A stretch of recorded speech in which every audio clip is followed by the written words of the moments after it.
Hey guys, and welcome back to The Outer Rim. I'm Gabe Green, and today, with the help of some of my friends, we'll be talking about the latest and final, as of yet, final episode on The Bad Batch. And today I'm joined by a whole bunch of people, kind of having a roundtable of most of the people I had discussing the show on over the season. James sadly could not make it, but we are joined by Michael Hoover from the A Certain Point of View podcast. Welcome. Thank you, sir. And then Ryan Wall. And the guy you can't see is called Drew. What's up? He's got no last name. That's just his Exactly. full Yeah, name. just Drew. All right. Like nobody. Exactly. So today it is episode 16 called Kamino Lost. But if you would rather listen to the audio of this review, you can find that on my podcast, the Franchise Fatigue podcast feed. And a link for that will be in the description. So diving right into this one, this is, as I said, the finale. It's written by Jennifer Corbett and directed by Saul Ruiz. And this one is mainly just the Bad Batch trapped in a sinking Tapoka City and trying to escape. It's a lot of that. All right. So just got to get your initial thoughts on this finale. Let's start with you, Michael. What do you think about this one? Yeah, so I really liked the finale. I didn't love it as much as I thought that I would after last week, which was incredible. But it's not like it was bad. I think here's what happened. I think I was expecting them to deal with the crosshair stuff that they set up last week more with this episode. And I think they're going to dive more into that next season. And so my expectations just weren't met really. So it just kind of affected me. But when I watched it back again, that stuff didn't bother me since I know that there's season 2 and I knew that it wasn't coming in this episode. So I just think that I expected them to deal with some stuff earlier that they didn't end up doing. But the action stuff was amazing. There was that whole first half of it where like Kamino is like sinking to the ocean. I was just like, my jaw was on the floor. Like it was incredible, the scale and stuff. And I loved Omega. I thought she had a lot of great moments in this episode, but all in all, it was a good finale. It wasn't a knockout finale like I was expecting with last week and the week before. So, but Yeah, it was good. To address that, they're doing something interesting here where very often in shows, they'll have the penultimate episode is like the dramatic action climax, and then they'll have another episode, which is kind of just quiet and contemplative. The characters are reckoning with everything that happened, and this is that, except it's also kind of the action climax by solving the cliffhanger we left on last time. So like all the character stuff is entirely reactionary to what happened in the previous episode. We're having a lot of discussions where like each different character has their own discussion with Crosshair about what just happened. So like it's not a dramatic climax. It's the aftermath while also having an action climax. It's an interesting kind of combination of the two. I agree. And I think it probably would have been better if it was all one giant episode like the first long episode was. Probably would have helped a little bit, but I liked it though. It was really good. Mm-hmm. What about you, Ryan? Yeah, I feel like it was a good episode, but not necessarily a good finale. Hmm. It was, it's hard to kind of cover the ground I was going to cover, but it's got some good character moments. It did explore the relationship with Crosshair and dealing with the fact that he's not chipped and brainwashed, but a true believer in the Empire, or at least a true believer that the Empire can give him purpose that the Bad Batch itself cannot. Mm-hmm. And as far as that goes, as far as like a character study and an interpersonal conflict, I really liked it. But it to me, honestly, other than the action-packed beginning, didn't feel like a finale, or even that we were truly grappling with the loss of Kamino in the way I think we could have. Now, I don't get me wrong, there are haters out there that are saying that this meant nothing, and no, I think we can very much feel the impact of Kamino being lost and what that means to these clones. And I think part of that can be encapsulated in a line Omega says near the end, where she says, you know, you're their brother, and you're my brother too. And you know, that brotherhood we've experienced from the Clone Wars to now, you know, it's home is gone, you know, and Mhm. that's something we're going to have to really wrestle with going forward. And the fact that the Empire is definitely abandoning and phasing out the clones, you know, it's going to be more than the batch. Obviously, we saw Rex earlier this season um, dealing with much the same thing. So it's going to be interesting going forward.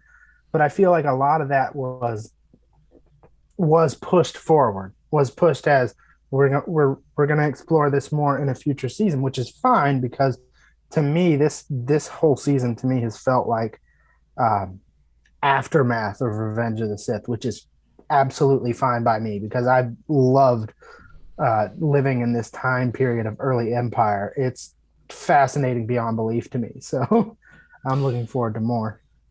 Yeah, actually, I have more to say on that, but real quick, True, what do you think? Yeah, I have to agree with both Michael and Ryan. Um, Definitely, like I was expecting a much stronger finale. Um, but I still really enjoyed it, and I thought it was pretty freaking good. I think the problem for me is I almost feel like the last two episodes should have been one episode. I think it would have hit a lot harder if they would have done that. Because like having that like wait between the two episodes, I think that like built my expectations a lot higher. And I was just expecting something more from the finale. Um, but yeah, overall like really enjoyed it. And like obviously like I think it's like super dope just seeing like Kamino fall like we have. Um and yeah, I do hope we get to see like a lot more of like the reaction to all of that in the next season. Because they didn't really have time to just like sit down and really like breathe and think and ponder on like what just happened. So yeah, I'm kind of expecting that from the second season. That's interesting. So I think I'm the most positive one on this episode here. Yeah, for me, like this felt like the true close of the Clone Wars. Like we opened this season up with the Clone Wars logo burning away to the Bad Batch logo. We got Tom Kane doing his his epic announcer voice narration and the intro. And so this starts as, Clone Wars 2.0. And what I think this is doing, this season has been giving us the true end of that era. Like we start with the inciting incident, and over the whole time, the question has always been like, who are we now? What are we gonna do? And now that final link to the past that was kind of Kamino is gone. We had Operation War Mantle. Clones are being phased out, and for me, this was kind of just like this whole episode was.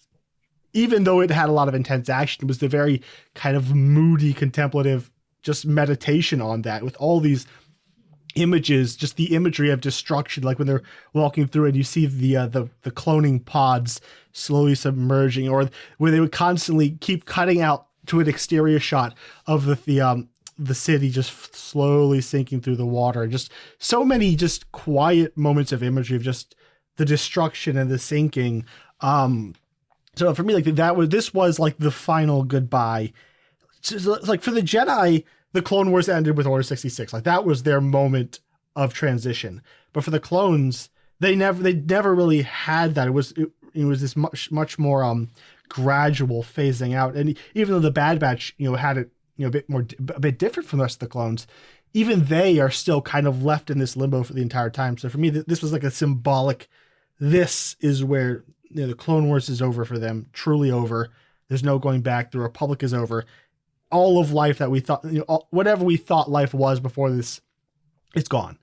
And now we truly have to make a new life. We can't keep pretending we're the Grand Army of the Republic anymore. It's over.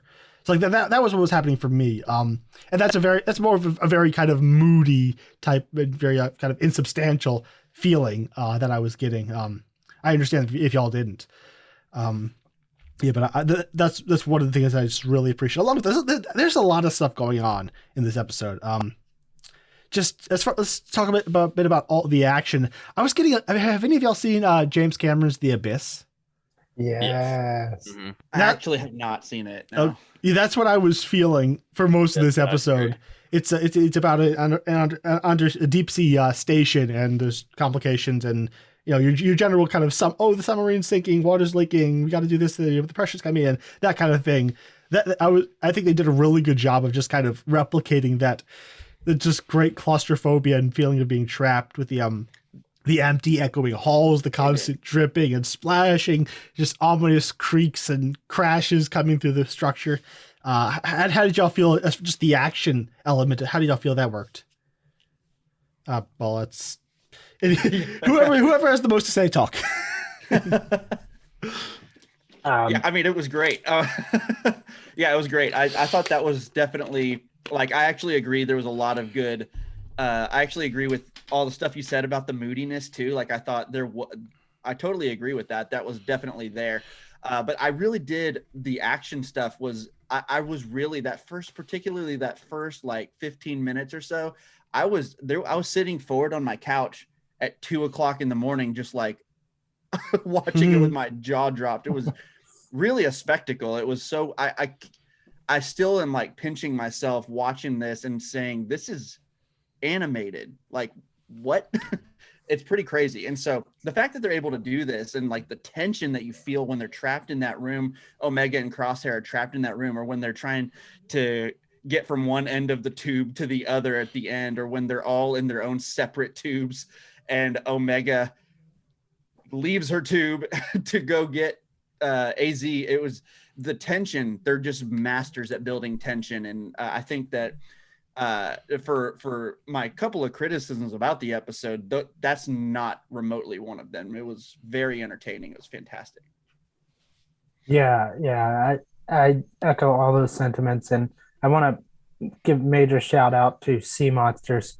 There's always a bigger fish. It is, exactly, and that I love. You give me a sea monster and I automatically love it, but you give me sea monster and pressurized glass tube, I'm like, okay, this is amazing. We even got that Jurassic Park shot of Omega on the glass that's just cracking out. Yes. Yeah, it was. I particularly love that, not just because I'm a sucker for sea monsters, but because, like, you look at a situation like that and you go, it's rare, especially in a cartoon, to be like, ooh, how are they going to get out of this? And, I remember definitely feeling that there, which is nice. Mm-hmm. Yeah, all of that's really well done. Moving over to like characters, I liked that this episode kind of it would regularly pause and allow one of the characters to kind of have their word with Crosshair.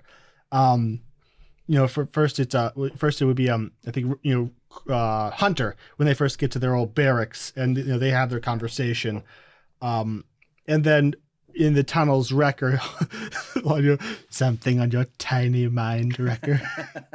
He's so cruel. But Wrecker's like, why didn't you come? Why didn't you come and find us? We would have let you back in. And last episode, Crosshair was really laying the guilt on, like, why didn't you come for me?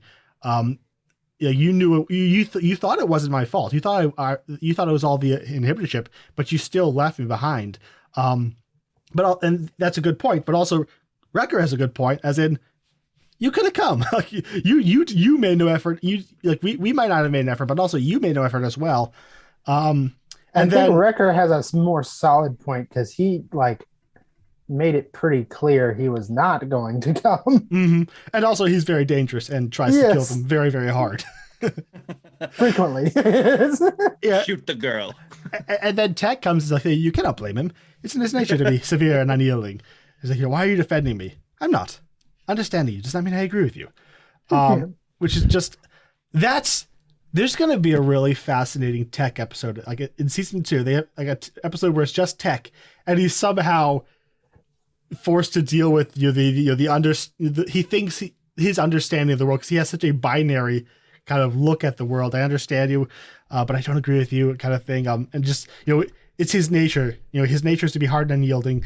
You cannot change that. He cannot change that. I think like there's a really good like bottle episode, thinking like the honorable ones from Rebels with Zeb and Agent Callus, something like that. It'd be fun. It'd be cool. Give it to me. And then you get the scene with Omega where she comes over, is like, I wanted to believe it was the inhibitor chip. I was wrong. And then she just walks away, leaving him all alone. That's about the rudest thing you can say to us. It's like, no, you just suck. Exactly. Like, I love, like, as I say, it's all about the characters reacting to the big drama of last week.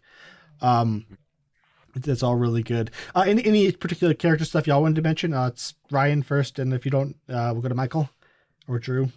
I kind of already fired my shot, but I love the Omega bit at the end with the, they're your brothers and I'm your brother too. Like, I think that would basically summarize this season, really.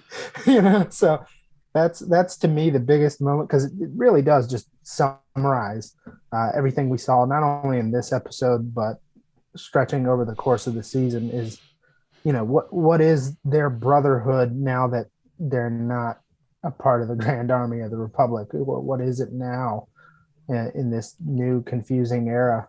And I think that it's interesting seeing them come to peace with the fact that Crosshair's not coming with him, and a little bit of development from Crosshair where he's basically saying, you guys better get gone before the Empire gets here, which is a little less severe than he otherwise would be. So there's hints there that, obviously we're not done with this relationship, and I look forward to seeing it play out, but I feel like it's satisfied enough for the moment. Yeah. Drew, you go ahead. You haven't talked in a while, dude. Yeah, sorry. I forget to call on you because I see their faces. I don't see you. Sorry. And we're nodding too, so it's like we get like visual. I've been nodding too, but you just can't see it. But no, yeah. Yeah, honestly, that was also my favorite moment. With what Ryan just said. And like also to like kind of bounce off of that. I really liked how this episode we got a lot of time spent with Omega and Crosshair, because obviously like they were both trapped alone and stuff like that. And I don't know, there's like all these like little moments, like for example when they're like all running through the hallway and Omega just waits for Crosshair, like because he was just like kind of like staying behind and just like standing there, and she just like waited for him, and I don't know, that's just like, it's just like those little details that they've done stuff like that in the entire series that I've really enjoyed, where it's just like they didn't have to put that there, but like just that little moment just made it a little bit more special. Yeah, she gives the best like sad, disappointed looks. Yeah, I agree, and I really liked the part, just to kind of bounce off of all that. I actually agree. My favorite part was at the end, on the on the top of the platform, where they were talking about they're your brothers and all that. That was the part that really got to me the most emotionally. But I also really like earlier in the episode where they're I'm trying to remember the room they were in, but they were sitting, Omega and Crosshair were sitting next to each other, very similarly to how they were in the first episode when they were all captured. And in the beginning of the show, they were having this conversation, and Omega knew what was going on was because of the chip. And at this point, it wasn't because of the chip anymore. And it was just this kind of cool moment, whereas the opposite was going on. And Omega also kind of showed that she's still the same Omega, but she's also been through a lot, and she's not the same. She's not just the same overly optimistic Omega that she was because of everything she's been through. She's grown up a lot, and she walks away from him and says, I was wrong, or I thought there was all the chip and I was wrong. And I was like, wow, that's really sad, Omega. And like, she would never have said that at the beginning of the show. And I think there's a couple things in this episode and in this last few episodes where she's had some moments like that. And I was like, man, the character development of Omega, I don't know how people aren't seeing that. So many people are complaining that this show does not have character development within the Bad Batch. And I think it's not as good with some characters, but I do think that for Omega in particular, we've seen a lot of development, and I've really, really enjoyed her as a character this whole season. Yeah. May I add a little bit there? Because as a tracking point, we began this season with Omega walking off with Fennec Shan because she just trusted any random person. Right. Exactly. Like, that's not where she would be today, And I think that a lot of people are missing that. So. Yeah. Completely agree. Yeah. And just speaking of Omega, like she's always had this kind of mad need to save everyone everywhere who might be in trouble. And in previous reviews, I've been commenting, like, I hope they kind of maybe bring some balance to that, because it does get them in trouble sometimes. And there's a really cool thing that happened here. Like, she does that, and it gets her in real trouble here. She almost dies trying to save AZ, but it was her saving Crosshair earlier that leads to her surviving. It's really interesting the way, like, she's getting into trouble, but also like the goodwill she has earned, and that she has done, of things she has done previously are now paying off to save her again. It's just kind of an interesting thing happening there. And he's playing it as now we're even, but we all know it's like, you're all right. I mean, she risked her life for you. You just shot an arrow, so yeah. Exactly. But I think the real character, like, there's a lot of great character stuff here, but the one that really kind of shines in this episode is AZ. Oh, he's the best. New favorite droid, honestly. Yeah. Any thoughts on him, Drew? What was that? Any thoughts on AZ in particular? I don't really have like any particular thoughts other than I really want to see more of him, and I hope that, because I mean, like, pretty much like every Star Wars series that we've ever had, there's always been like a main droid character, and I really hope that AZ is the Bad Batch's droid. I guess Gonki's getting replaced. They already have a droid, Drew. That's true. But we do need a Gonki and AZ episode, like a droid arc. Oh, that's inevitably coming. It's coming, absolutely. It is. Gotta sell them toys, I'm not saying I'm gonna enjoy it, because there's been some droid episodes before that not as good. But I think in both Rebels and Clone Wars, the droid arcs. Clone Wars has 2 droid arcs, and neither one's very good. I will say, though, the one with what's the droid's? I mean, the clone's name that we just had recently. Gregor. The one with Gregor is a great episode by itself. If you just take that one episode out of that arc, it's good. I kind of like the one where R2 and 3PO are like going on through this wild adventure and nobody believes him at the end. I love that George Lucas would come in one day and say, like, yeah, for this 2 weeks we're gonna do just R2 and D2 doing these like weird fables. Yeah, we're gonna get it's one about of those as strong as it's gotten. Yeah. But he's so good. Like, I love that. Like, he's always ready to help, but also like always on the verge of panic. Do you remember the voice actor's name? I forget, but he's fantastic. Is it Seth Green? No. Is it Seth Green? Seth, because he sounds like him. Seth Green is Toto. Cad Bane's I know, but they droid. Sound the same. I'm checking right now. Yeah, it's not. It's someone else. I know because I checked, okay. but I'm forgetting his name. But he's fantastic. Just he has so many good quotes. Where it's like, restoring the power should deter the creature. Try to stay alive. Ben Diskin. Yes. Okay. It appears I have caused the power to short out, but you survive the transit. This outcome is satisfactory. Little great moments, and then the final build up to the sacrifice as his eyes are flickering out. Oh my gosh! Mission accomplished. Your path is clear. True. It really got me, dude. How did they do this? Star Wars does this with droids. Like, I'm thinking of Rogue One with K2, the end where he sacrifices himself. I'm like, how do they make me care for this droid that doesn't actually have feelings, but I swear that it does. They're just so And pure. it's so pure, and they have one objective. Well, and not they accomplish it. K2. K2 is not pure. Not pure. Sorry, go ahead. Oh no, I was just like every time in this episode, I was just like, how did they do this? Every time I'm like about to cry here. Yeah. So what interesting thing I noticed, I don't know if any of y'all picked up on this, but it seems like there's like some serious birth metaphors going on here.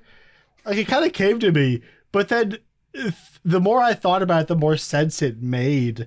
Like they go through this tube to get to Nalise's lab, which is where they were conceived and nurtured for that first portion of their life, and then there's a watertight thing is broken, and then they rush to the surface. Like you go the fallopian tubes, the womb, the water breaking, the going to the surface and birth. You even got AZ as the midwife. Like, am I crazy?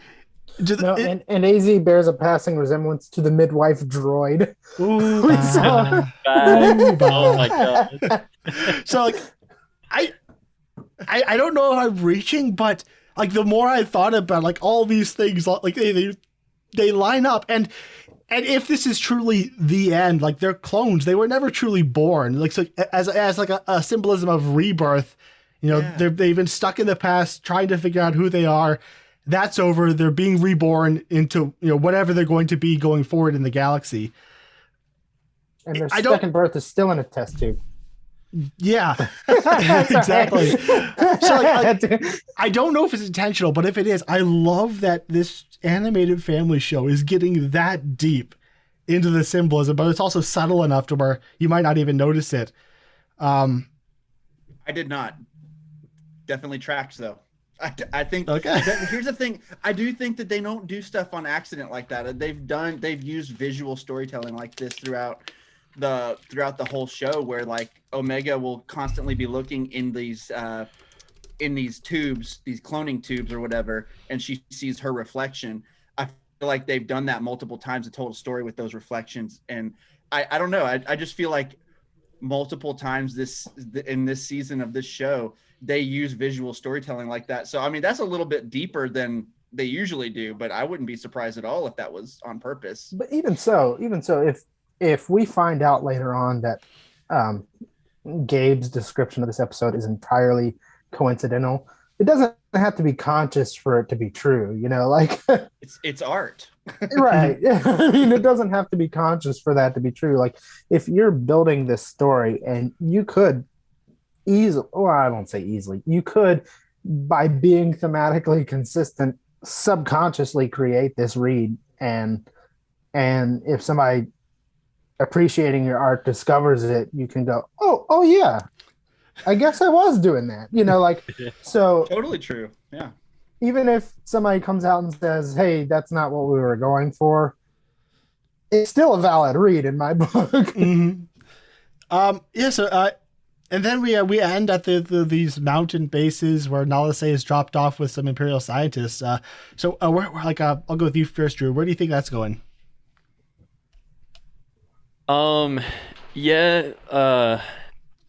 It's hard to say. Like, honestly, I think the most obvious one is definitely like they're probably setting up Palpatine 2.0. And I kind of hope they are, because I don't want them to just toss that to the side just because The Rise of Skywalker like wasn't technically like universally praised, I guess. So I kind of want nicely. I kind of want them to like expand on that and like not just give up on it. That way, like I'm hoping that if they do kind of go down that route and expand on it some more, maybe they can make The Rise of Skywalker a little bit better. And yeah, I think it would be a good way of like wrapping all that up. But yeah, like if that's not what it is, I honestly have no clue. Ryan?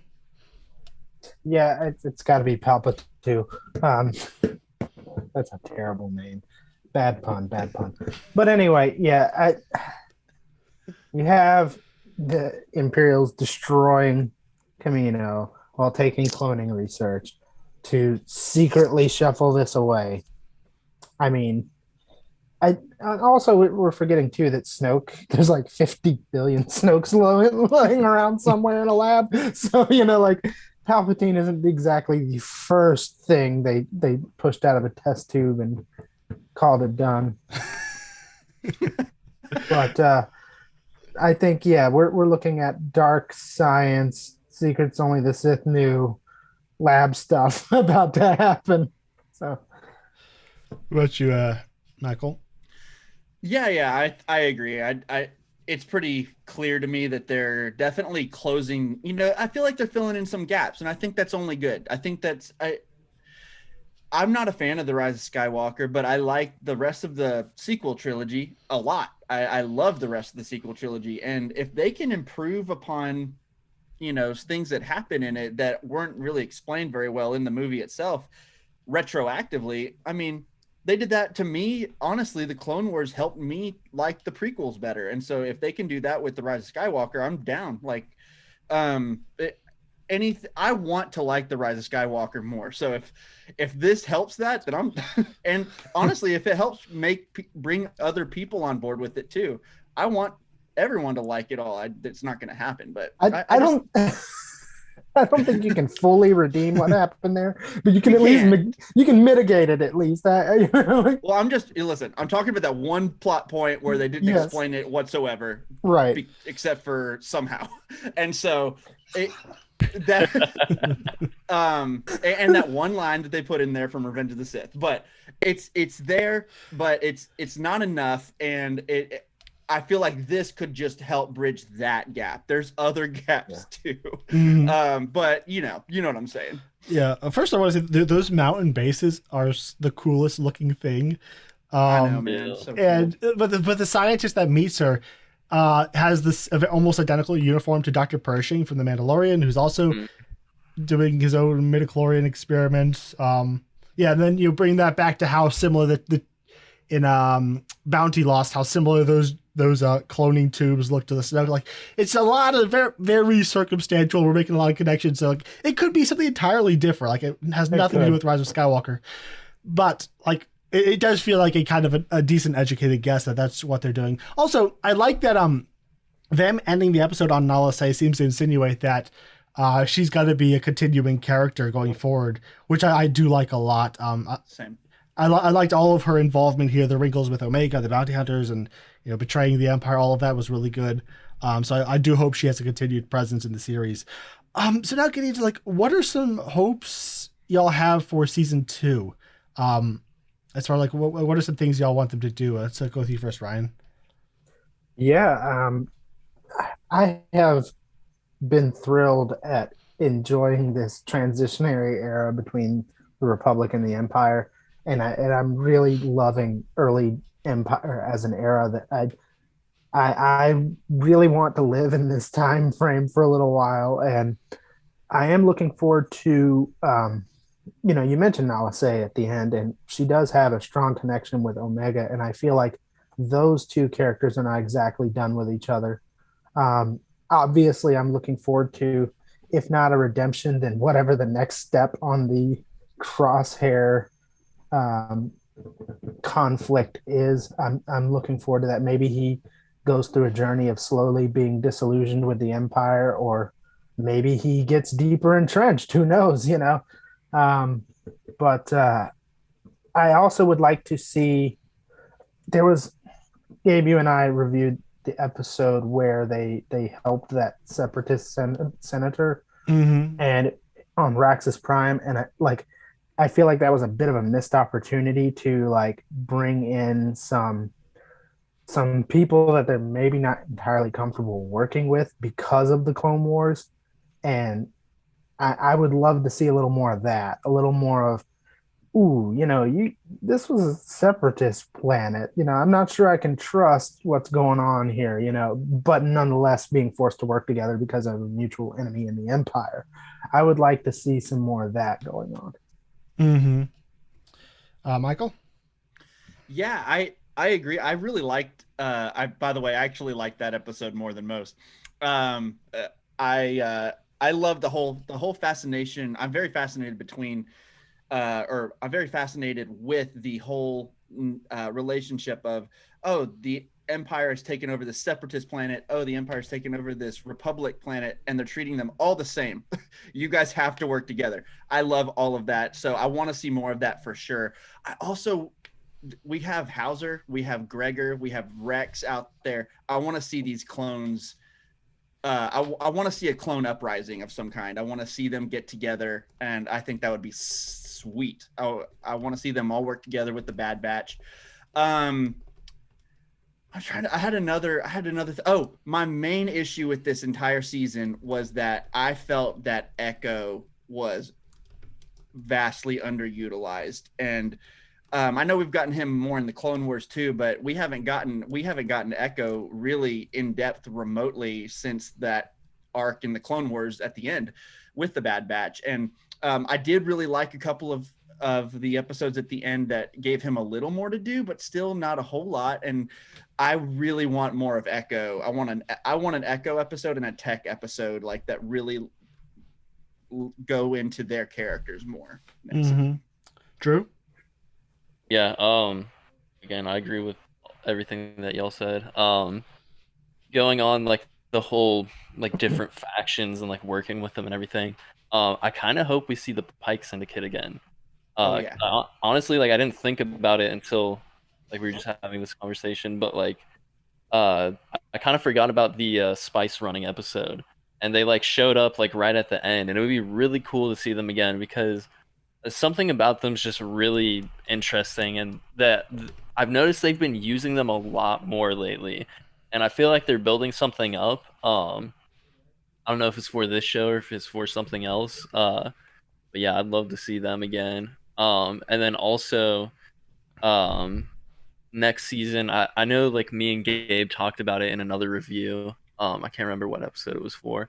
But I'd mentioned it would be kind of neat if we saw the Bad Batch go for more clone troopers. So, who was the other clone trooper in Rebels? Wolf. Yeah, Wolf. Like, I don't know, maybe they go rescue Wolf or something like that. Or like, it would be kind of cool if they had an arc where they're just rescuing all of these clones who are like captured or whatever it may be, or maybe like trying to get them out of the Empire. And we saw in the finale that it seems like the clones like inhibitor chips are like really starting to wear off because whenever they destroyed Kamino, there was that one clone in the Venator, and he looked really upset. Yeah. So I don't know. Like, I kind of hope we get like some more of that. Mm-hmm. Yeah, maybe the Bad Batch as a concept can balloon out to any clone dissident. Yeah. Yeah, my idea for hoping that the Bad Batch went back to Kamino and burned it down and ended the cloning program, I can carry that on now to hoping that they go to this mountain base and destroy like whatever kind of cloning thing they're happening there. Like, I feel like that would be an interesting way to bring Nala Se's story back in, like, as if like they're like, you know, like they're like almost intentionally ending their own cloning program, like they're continuing that work, but like, no, this ends with us. You've abused this. We could get into the idea of like the morality of cloning, and all of that. It's like, okay, you guys have played God long enough. You need to stop. Like, so you could maybe come back and take out that base, you know, take that from the Empire, but also get into kind of the nitty gritty of what's actually all the moral problems with cloning. Another thing, I would like just an answer for what's happening with the inhibitor chip. Like, I'm just assuming it was just for Order 66, and after that it kind of just wears away. But because there's a lot of clones that are exhibiting personality, so I would just like kind of a concrete answer as to what happened there. The big thing, I think, I've really enjoyed this show, but I think the reason I think it's very intelligent, but kind of subtly. Like, the ideas that it doesn't explore ideas the same way that Clone Wars or Rebels are. Like, with Clone Wars, you'd have an episode where everyone's, you know, having big, broad conversations about this issue. It was really thematically heavy in that regard. It's like for the Bad Batch, there's a lot of themes going on, but they're more kind of subtext. and so there's like you could dig really deep, but you got to dig there. I kind of hope it gets a bit more I guess surface level, for lack of a better term. Like, but I think another way I think to bring this show up to the level of Clone Wars or Rebels is that I think the character, they need to do a lot more character work. I think the Bad Batch as a unit has been really well explored. Like as a singular, 5-person character, they've done a great job. But I think if they're going to continue this, for another few more seasons and want us to keep going, they're going to have to keep digging down more. And I think solo episodes, like have characters split off from the group where it's just them and their wits, and we have to really dig down into who that person is alone outside of the context of the Bad Batch, just to get to know these characters better, and have them rise up to the levels of our favorite characters from any other show. Because so far, aside from Omega, no characters from this show is remotely on the level with my favorites from Rebels or Clone Wars or even Resistance. I think Resistance probably had stronger characters overall. So like, I've really enjoyed the show, but I think if they want to keep it going, they're going to have to double down on that aspect. And the final one is Boba Fett. And that's not just fan service. That's the classic, who do you want, Boba Fett? But Boba Fett. But that applies here. Sure, Boba Fett's cool. But I want him because he's the only other unaltered clone of Jango Fett. And I think there's a really cool thematic and dramatic character stuff question to be asked about, like, does he view Omega as like his real sister? He's very dismissive of the rest of the clones, but like, just there's some really interesting question and theme to explore there as far as like, are they truly brother and sister? And what does that mean to both of them? Like, it's right there for the taking, and it's awesome fan service. Like, why not? I mean, they're gonna do it. And I think also the question is, how far in this timeline does Omega make it? Like, she lives forever. Okay. I mean, like that's, we're laughing, but at the same time, like, where does her story end? Like, where is she still around during the time of Return of the Jedi? Is she still around during the time of the Mandalorian? Like, I would like to know that. I mean, that's not an answer necessarily it's going to come from the Bad Batch, but this is a very interesting character, and I'm wondering where the heck she is for the next X number of years. She's living happily somewhere with her grandfather Hunter. They're great. They're fine. Uncle Wrecker's there. They're farming off on a planet in the Outer Rim. They're great. Okay. And last thing I'll say, piggybacking off of something you said, Gabe, about possibly like destroying this mountain base or something to that effect. That could be our window into like, oh, hey, they're starting to play around with cloning and force sensitives here. And it could be that even Nala Se reaches out to them for like, hey, you guys got to get me out of here or do something about this. They're just going to put them all in hibernation. And that could be a good way for her character to go out, actually. And you could add with like an ominous message, like, this is too important to continue. This research is too important to continue within reach of the rebellion. We have to go out into the Outer Rim or something. Like, have them transfer the research from this base to what's that planet? Exegol. They gotta kind of have just that set up. They're transferring it all out there. But as far as the Bad Batch knows, it's done. Yeah. It's like gonna transfer all the Star Destroyers out there too. Let's not get into that logistical problem. That's where all the clones went to live the rest of their days. They're on the Star Destroyers. Yeah, I think that's a good place. We could run wild for a long time, so I think it's probably a good place to wrap this episode up. So yeah, like this video and subscribe to the channel if you enjoyed that. We'll probably be back for doing similar videos for Star Wars Visions is coming up. Real quick, Michael, where can people follow you? You've got some cool Star Wars stuff going on. Yeah, just go subscribe to the podcast. It's a Certain Point of View podcast, and we also have a Facebook group. As Gabe likes to always say, it's not quite as good as the Outer Rim, but it's almost. No, it's a Certain Point of View discussion group on Facebook. And Ryan, what you got going on? I am the host of the Raw Quiz Show. It bears my name, Ryan Ashley Wall. So it's a trivia game show. It's done in seasons in elimination style. It's very combative, very fun. A couple episodes are not for the kiddos, but they have content warnings ahead of them. So, but there are a couple of Star Wars questions and even an entire Star Wars themed episode. So if you like this, there's some stuff for you to like there. Drew, do you have anywhere you want people to follow you? No. Okay. All right. Yeah, so you can join us in the Outer Rim Star Wars group on Facebook. It's the Better Star Wars group. Also, check out my podcast, Franchise Fatigue podcast. We're currently going through the Harry Potter series. And we will hopefully be back in a little over a month with Star Wars Visions. And see you then.